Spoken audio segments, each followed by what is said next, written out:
Here's the solution for part F. 12 divided by 3 is 4.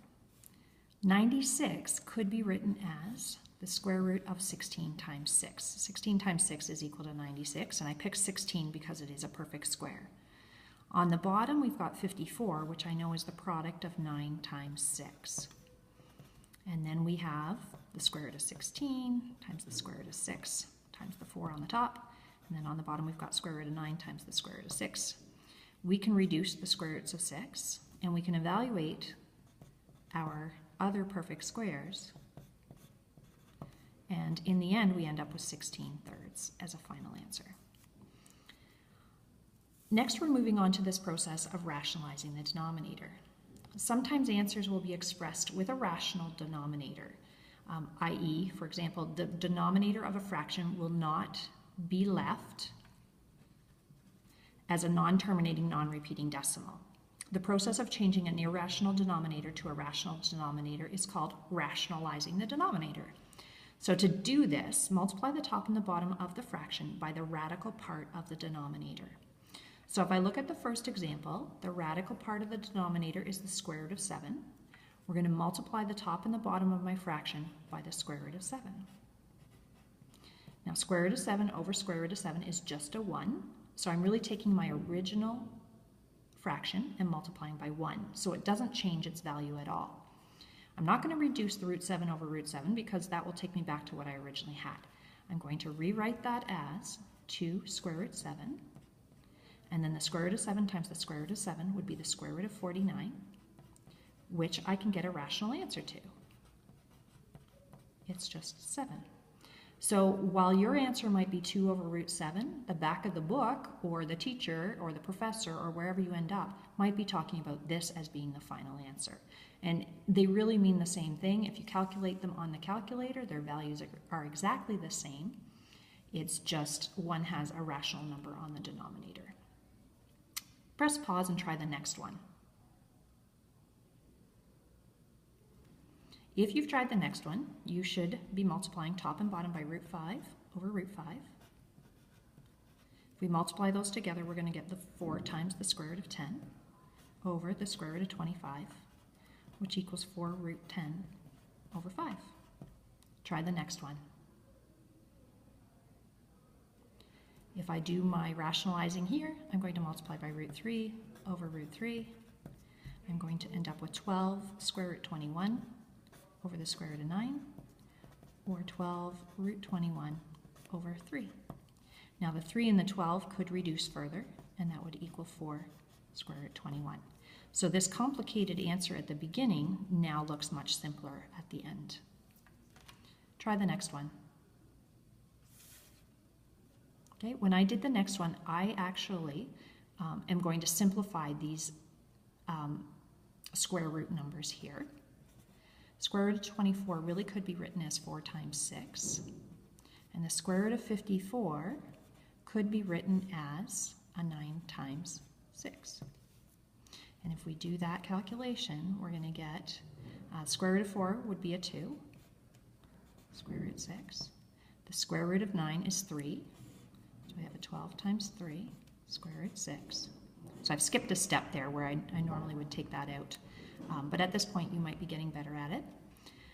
Square roots are going to reduce because they're exactly the same. On the top, I have an 18. On the bottom, I have a 36. Now, I could look at reducing some things instead of first, rather than getting my 18 over 36 and then reducing. I know 3 will divide itself once and divides 9 3 times. 2 will divide itself once and 12 6 times. And then I've got a 3 and a 6, which is equal to 1/2. So my final answer for this would equal 1/2. No calculator needed. And I keep forgetting to move my page up. Now these last ones, to be able to add these guys together, we can rationalize the denominators first. Or what we could do is just get a common denominator. We could multiply this one by root 3 over root 3, and that will make that a root 6, the same as the first one.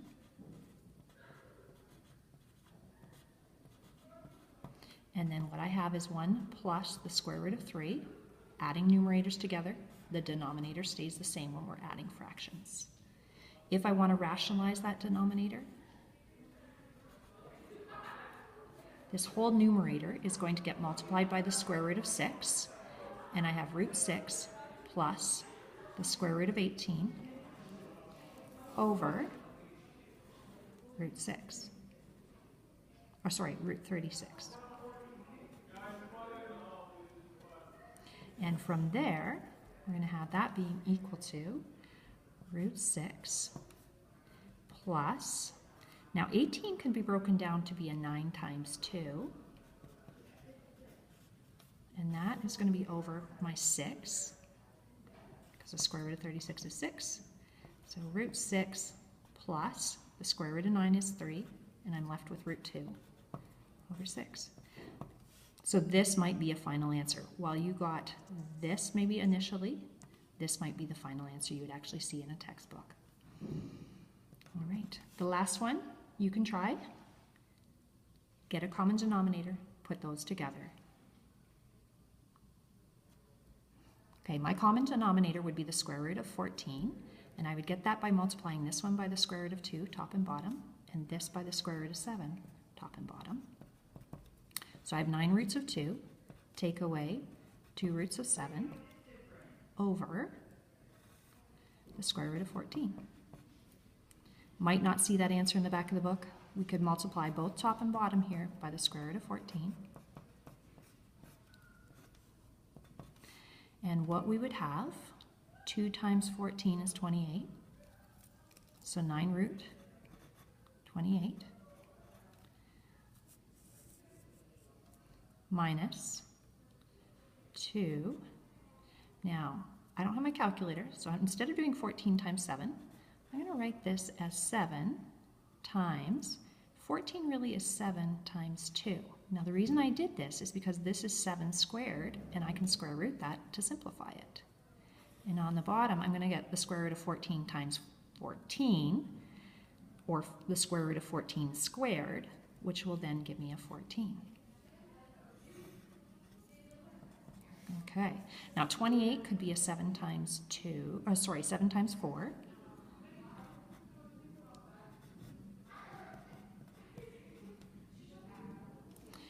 This is going to be square root of 49, which comes out, and it's minus 2 times 7, all over 14, equals, and then I would have a 9 times 2, which is 18 root 7, minus 14 root 2, over 14.